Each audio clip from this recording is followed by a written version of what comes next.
বিভিন্ন মানুষ থাকে বিভিন্ন রকমের জায়গায়। যেমন আজকের এসছি আমরা, এই যে আপাতত মাইক্রোফোনটা ধরে আপাতত যতটুকু উপার্জন করতে পারি, মা বাবার মুখে দুটো ভাত তুলে দিই। যেমন লাইট সাউন্ড সৎ উপার্জনে ইনকাম করার চেষ্টা করছেন, তেমনি বিভিন্ন রকমের মানুষ আছে, বিভিন্ন রকমের জায়গায় ঘুরে, বিভিন্ন রকমের মন্তব্য নিয়ে ঘুরে। আমার পাড়ার কাছে একটা ছেলে আছে শিক্ষিত চোর। বলে দাদা চোর আবার কখনো শিক্ষিত বলতে, সেটা আবার কিরকম? হ্যাঁ, আমার বাড়ির কাছে একটা ছেলে আছে শিক্ষিত চোর, মানে পড়াশোনা করেছে, একটা চাকরি বাকরি পায়নি। তো সেই জন্য সে চিন্তাধারা করেন, সেরকম করে চলাচল করে যে কিভাবে জীবন যাপন করব, এইরকম একটা চিন্তাধারা করেছে।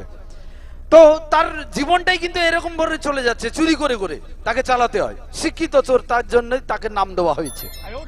তো কিছুদিন আগে গেলেন আমফান ঝড়, আপনারা জানেন আমফান ঝড় আপনাদের এখানটায় হয়েছে, বিভিন্ন জায়গায় হয়েছে। তো আমার বাড়ির কাছে আমফান ঝড়ে এক সংস্থা থেকে, কোনো এক সংস্থা থেকে অনেক ত্রাণ সামগ্রী এসছে আর কি। একটা ঘরে তালা বন্ধ করে রাখা আছে, একটা নির্দিষ্ট দিনে সেটাকে দান করা হবে।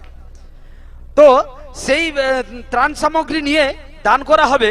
তো আমার পাড়ার সেই যে শিক্ষিত চোর চিন্তাধারা করেছে যে কিভাবে ও তালাটাকে ভাঙা যায় আর কিভাবে ওটা চুরি করা যায়।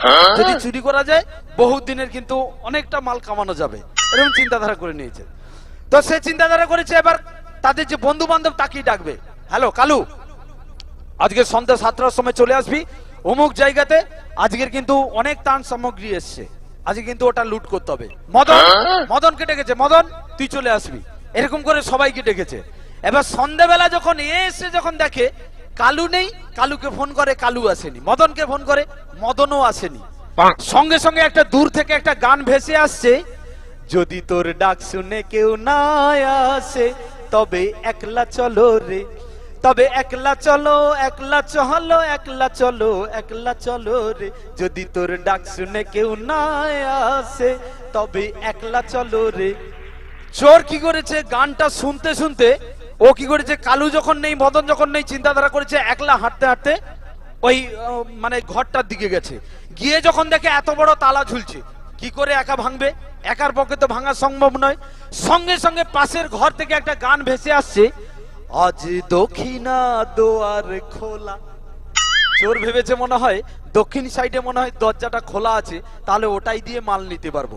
এই বলে দক্ষিণ ধারে দরজার কাছে গিয়ে যখন দেখে এক বৌদি সন্ধ্যাবেলা বাজার থেকে এসে কাপড় চোপড় খুলছে, আর বৌদি গলা থেকে হারটা খুলে টেবিলের ওপর রাখছে আর গান গাইছে, এই মনিহারা আমার নাই চাহে। চোর বলে আমি এত ত্রাণ সামগ্রী নিয়ে কি করব, যদি বৌদির হারটা ঝেপে দিতে পারি তাহলে অনেক মাল কামানো হবে।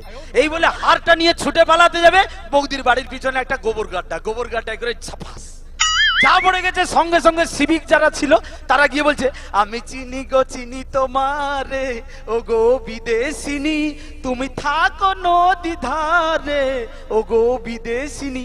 তখন শিক্ষিত চোর সে তখন কি বলবে, আমারই দেহ খানি তুলে ধরো। Thank you. ভালো লাগলে একটু হাতের ভালোবাসা চাইবো, ছোট্ট ছোট্ট করেই হোক। আসুন এবার ফিরে আসি